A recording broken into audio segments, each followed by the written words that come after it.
Halo, selamat pagi teman-teman. Jumpa lagi pada mata kuliah Bahasa Indonesia setelah ujian tengah semester. Kali ini kita akan memasuki materi kalimat efektif. Jadi yang disebut dengan kalimat efektif itu nanti akan kita bahas. Sebelumnya di sini kita akan membahas tentang pengertian kalimat efektif, penggunaan unsur kalimat, penerapan syarat-syarat kalimat efektif, kemudian menganalisis kesalahan kalimat, dan memperbaiki kalimat yang tidak efektif. Baik, yang pertama adalah pengertian kalimat efektif. Yang disebut kalimat itu satuan bahasa yang terkecil dalam wujud lisan atau tulis yang memiliki sekurang-kurangnya itu terdiri dari subjek dan predikat. Contohnya di sini, kalau ada meja putih, nah meja putih ini belum disebut kalimat. Nah, sekarang kalau dibandingkan meja rusak. Nah, coba kita lihat ya. Meja di sini menunjukkan subjek dan rusak ini menunjukkan predikat. Nah, kemudian di sini ada kesatuan kata yang mengandung makna, ini disebut pembaca. Kemudian kesatuan pikiran yang diungkapkan dalam kesatuan kata disebut penulis. Paham ya? Jadi ada kata terlebih dahulu, kesatuan kata terlebih dahulu muncul, kemudian prosesnya itu bermakna, ini disebut kegiatan dari membaca. Yang membaca itu disebut pembaca. Namun, kalau ada pikiran terlebih dahulu, kemudian diungkapkan dalam tulisan atau kesatuan kata, disebut kegiatan menulis. Nah, yang melaksanakan menulis itu disebut penulis. Paham ya?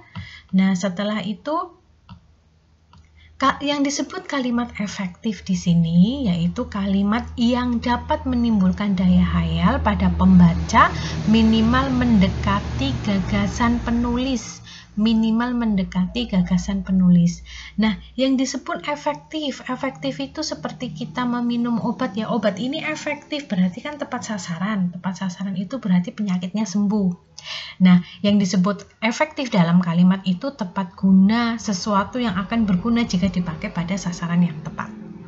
Nah, contohnya di sini kalau misalnya ada dosen yang mengucapkan hari ini libur gitu ya. Kalau sampai ke mahasiswa, hari ini libur berarti kuliah tidak ada begitu kan maksudnya. Kalau mahasiswa itu mengerti ucapan dosennya tadi hari ini libur, tidak ada mahasiswa yang datang ke kelas, berarti kalimat tersebut efektif. Tapi kalau hari ini libur, mahasiswa itu tetap datang ke kelas, berarti kalimatnya tidak efektif atau tidak sampai. Seperti itu. Nah, kemudian berikutnya unsur-unsur yang terdapat dalam kalimat tadi ya, kalau kita bahas kalimat itu terdiri dari subjek dan predikat. Minimal terdiri dari subjek dan predikat maksud saya. Nah, apa sih yang pertama disebut subjek?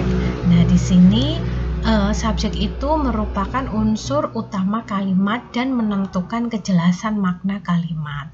Contohnya, Doni tidur, yang disebut subjek adalah Doni. Tapi yang bisa menjadi subjek itu bukan hanya manusia, tapi benda juga bisa, binatang juga bisa, gitu loh. Yang penting dia itu adalah unsur kalimat utama. Nah, yang disebut dengan predikat. Setelah ini predikat itu muncul eksplisit atau sebuah penegasan. Contohnya setelah eksplisitnya subjek, Doni tidur. Nah, Doni ini subjek, kemudian tidur di sini predikat. Kemudian setelah itu adalah objek. Keberadaan objek dalam kalimat bergantung pada jenis predikat kalimat serta ciri khas objek itu sendiri. Contohnya di sini yaitu Rika membaca buku. Nah, keterangannya Rika ini subjek, kemudian membaca ini predikat, nah buku ini objek. Kemudian setelah itu keterangan. Nah, keterangan ini berfungsi menjelaskan atau melengkapi informasi pesan kalimat. Contoh, Rika membaca buku di ruang tamu. Ini Rika itu subjek, membaca ini predikat, ruang tamu, ini keterangan tempat. Jadi teman-teman, keterangan itu ada banyak ya. Contohnya ada keterangan tempat, keterangan cara, keterangan nominal atau jumlah, kemudian keterangan alat, seperti itu. Nanti kita akan belajar lebih ya tentang keterangan.